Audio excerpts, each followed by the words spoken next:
Sao nhanh thế? Các bạn.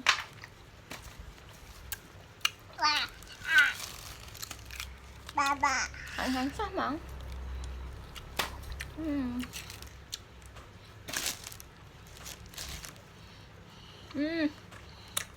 Hàng nè.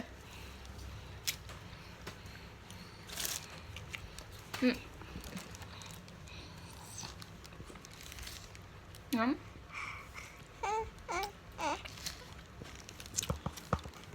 Mẹ hành con ai à?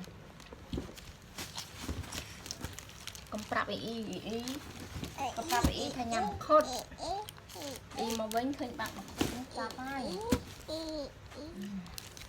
Mà. Nhắm ạ.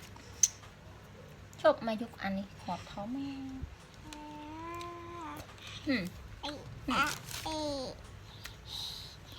Bạn khó cho hình nào.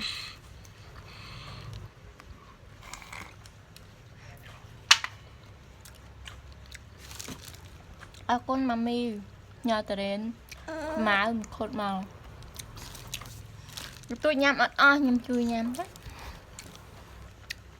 Ăn nhanh ha.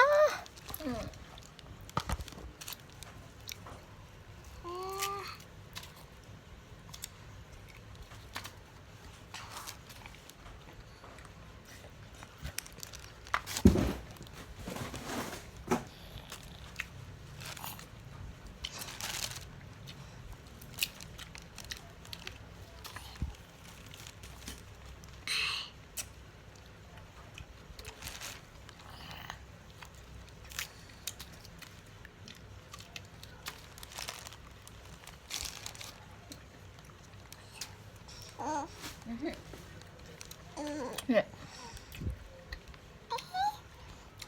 Thử à.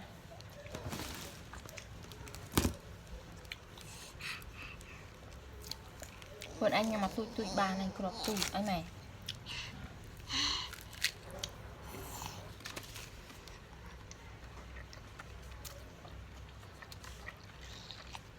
Nhanh ăn. Vì bấy play này. Nè. Nó khổ. Nhằm phải xài bán nè.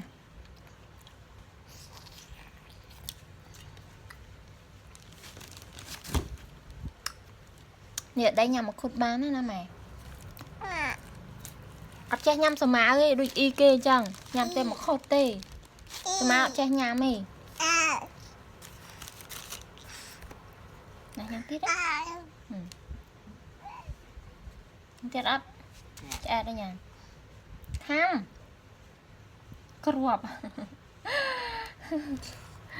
Người muột ấy. Còn khơi một cả đang khăn nệ nhắm này. Ui được rồi. Tiết. Bà prap thả ớt chừng ngắn chứ à. Đây à. Prap thả ớt chừng ngắn chứ ớt. Tiết ớt. Ai. Bay bún play. Nhà anh. Mình nhắm ấy, được bọ mình nhắm ấy. Vô sạch. Này. Cô nó mami. Này. Tí nhớ nhom nhắm tiệt à.